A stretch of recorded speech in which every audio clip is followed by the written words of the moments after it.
A Japanese research team says most of the radioactive cesium that fell on the forest floor after the accident at the Fukushima plant is still in the same place. Researchers from the Japan Atomic Energy Agency installed monitoring equipment in woods in Ibaraki near Fukushima Prefecture in May 2011. That was 2 months after the accident. They hope to learn how cesium moves from fallen leaves to soil. The results showed that rain washed it off leaves 6 months after the accident. The researchers say that as the leaves decomposed, the cesium moved into the soil. In 2 years of research, they say that only about 0.1 to 0.2% has reached a depth of 10 centimeters.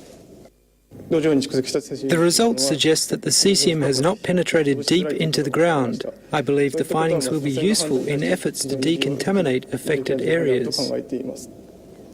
They concluded it's unlikely that underground water probably has carried radioactive cesium from the soil to nearby areas. Communities around the damaged plant has been a major challenge for Japanese leaders. Cabinet ministers say the government should bear part of the cost, which could be billions of dollars. Central and local governments are carrying out decontamination work. So far, it's Tokyo Electric Power Company, the plant operator, that's covering the expenses. TEPCO executives are now asking the government to contribute toward the massive cost. Industry Minister Toshimitsu Motegi said accelerating the cleanup work is crucial for Fukushima Prefecture to recover quickly.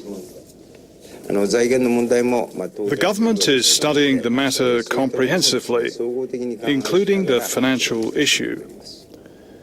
Finance Minister Taro Aso said the government is responsible for the problem. The government has long promoted nuclear energy as a national policy, so I think it's unfair to blame only TEPCO for the nuclear accident. Aso said the government should discuss financial support with the governing Liberal Democratic. The news that caught my attention is a new method for quickly measuring radiation exposure in people affected by events like nuclear power plant accidents. The measurement takes between 2 to 3 hours, which is nearly a third the time needed for other tests. The usual way of measuring exposure requires that blood from each person be cultivated. Then scientists count each blood cell that is misshapen to determine the level of exposure to radiation. This method is both time-consuming and requires special training. But this new method developed by a research team led by Satoshi Tashiro at Hiroshima University Research Institute of Radiation Biology and Medicine is much quicker. The measurement is made by observing chromosomes using special dyes. It's so easy that anyone can do it.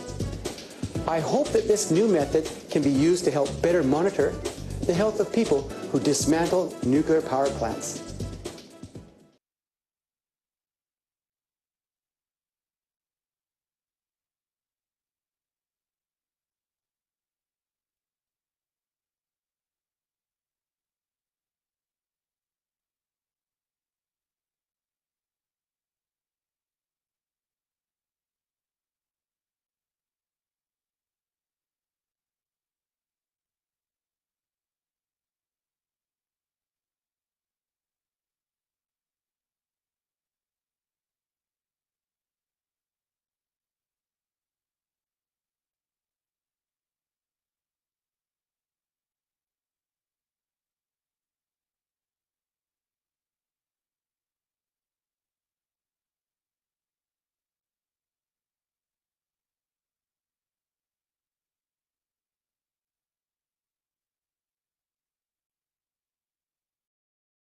Japanese Prime Minister Shinzo Abe is promising widespread agricultural reform before the country lowers tariffs as part of the Trans-Pacific Partnership. But the stiffer competition is not the only threat to farmers. Radiation fears have led to bans on Japanese products overseas and declining sales at home. And now the government has gone on a public relations blitz to convince the world that the Japanese food is safe to eat. CCTV's Mike Fan reports from Tokyo. Japan's farmers and fishermen are under attack, whether it's free trade talks to end the tariffs that protect their products, or South Korea's ban on the seafood caught off Japan's northeast coast because of radiation fears.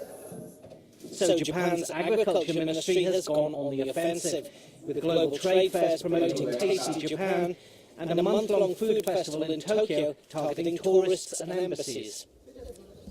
Agricultural output in Fukushima plunged 21% in 2011 after the earthquake, tsunami and nuclear leaks. The government says more publicity is needed to convince people that food from the region is safe. People tend to shy away from consuming those products, but the products from those areas being sold surely safe because the authorities are taking control of the distribution. Farmers also face more competition from overseas as Japan discusses lowering food tariffs at Trans-Pacific Partnership talks. Retailers say rather than trying to compete with rivals like the US and Australia on price, Japan needs to focus on quality. Farmers who are producing high-value added products want to go on the offense rather than defense, especially overseas. It's true those farmers don't have cost advantage, so they create high-value added products to compete. And Japan may have found an ally in the United Nations in its attempt to promote Japanese food overseas. UNESCO is considering adding washoku, Japanese food, to its cultural heritage. Members of Japan's powerful business federation and a major farmers organization are throwing their combined weight behind a common goal. They say they'll work together to strengthen the competitiveness of the agricultural sector. The Japan Business Federation and the Central Union of Agricultural Cooperatives plan to hold their first meeting next month. They'll focus on ways to increase farm exports, and they'll look at how to use information technology to make the industry more efficient. The government has been trying to increase the competitiveness of the farming sector as it takes part in the Trans-Pacific Partnership free trade talks.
Tokyo Electric Power Company is expected to post about $1.1 billion in profits for the April to September period. It will be the company's first midterm profit since the Fukushima nuclear crisis began in 2011.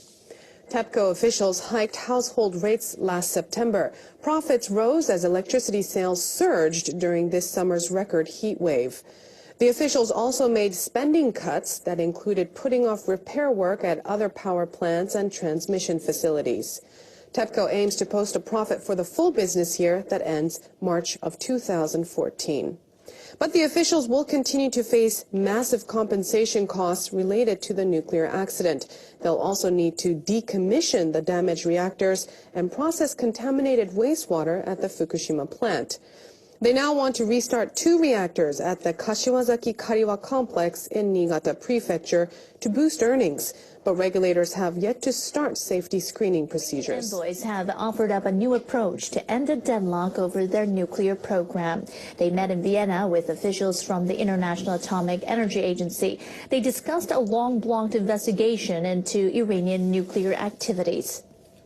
Iran presented a new proposal on practical measures as a constructive contribution to strengthen cooperation and dialogue with a view to future resolution of all outstanding issues. The negotiators discussed a possible visit to a facility near the Iranian capital, Tehran. Inspectors suspect engineers are developing nuclear weapons at the Parchin military complex. I believe with the submission of this new proposal by Iran, we have been able to open a new chapter of cooperation. The ultimate goal will be resolution of all remaining issues. The negotiators refused to provide details of the proposal. They'll meet again in 2 weeks. Erdogan and Abe agreed to boost cooperation in various fields, including nuclear energy and technology. They released a joint statement that focuses on nuclear energy. The Turkish government has placed an order to build a power plant with a consortium that's expected to include a Japanese firm. The two sides have already begun safety studies at the planned construction site. The statement says the two countries will speed up preparations to open a university in Turkey. This will train experts in nuclear energy and other advanced scientific fields. They also discussed the situation in Syria. Abe promised Japan will provide humanitarian assistance for Syrians who have fled to Turkey.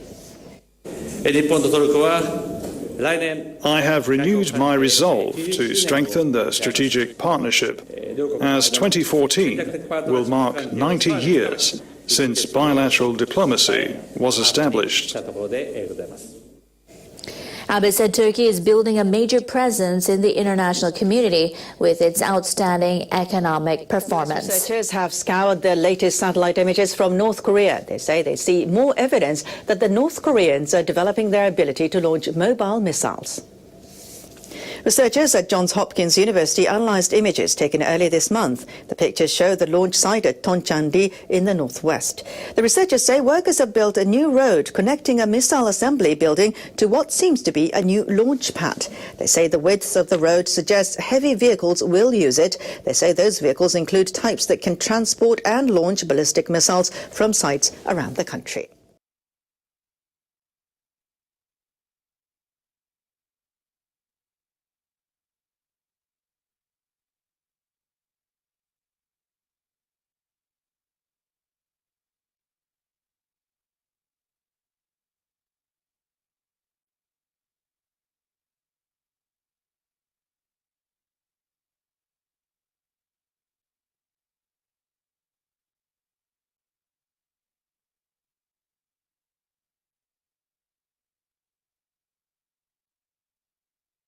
Thousands of foreign volunteers traveled to northeast Japan after the 2011 earthquake and tsunami. Many of them helped clear debris in the city of Ishinomaki in Miyagi Prefecture. Now, a team of local amateur journalists is trying to give something back to people overseas. NHK World's Jun Yotsumoto has the story.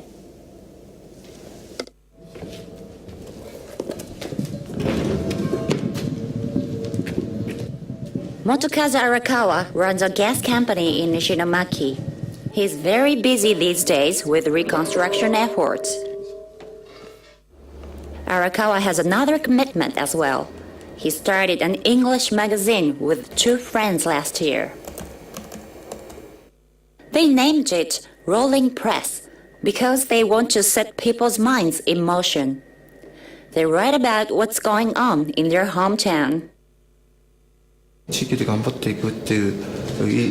We're trying to focus on locals who are working with a positive attitude.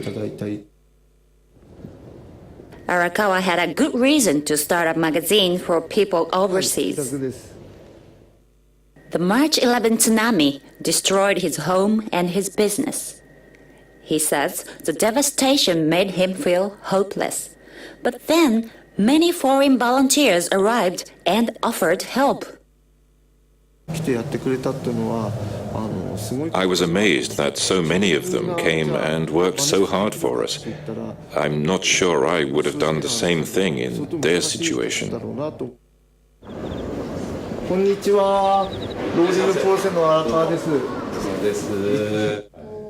Arakawa's team is working on an article about a Japanese restaurant that was destroyed in the tsunami. Many foreigners helped clear debris from the ruins. The restaurant was able to reopen this summer in time for its 100th anniversary. The support of many volunteers made it possible for us to reopen. One of Arakawa's goals is to tell the story of survivors who were helped by foreigners. One of the volunteers was Free McWilliams. She helped clear the debris in Ishinomaki. Now that the cleanup is finished, she's helping in another way, by translating articles in rolling press into English. I want to stay involved. And it's also just a continuation. Through the 2.5 years, I've grown a kind of affinity towards Ishinomaki, and it's become a place that I feel is quite near and dear to my heart. So far, more than 1,700 copies of the rolling press have been distributed around the world. Arakawa and his team are trying even more to disseminate to the world more information about the situation in affected areas and the progress of reconstruction. They've also conducted a tour for foreign visitors. Arakawa hopes to share his experiences from the disaster and what he learned from them. I felt natural power is so huge and cannot fight for nature. But later on I felt people's power is also very huge, can change your mind, can change your situation. Arakawa told the people on the tour about rolling press. Some took copies to bring home with them. It reminds people that, life here still isn't perfect and there's still a lot of work to be done. I would definitely like to come back and see how it's doing in 5 years' time, 10 years' time. I'd like many people to visit Ishinomaki to see the rebuilding for themselves. They can connect with residents who were helped by foreign volunteers. That would help the economy too. It's my dream. Thank you again. Arakawa says he'll keep spreading the word about people in Ishinomaki, their new lives and challenges. He also says he hopes to attract more tourists from overseas. Jun Yotsumoto, NHK World, Ishinomaki.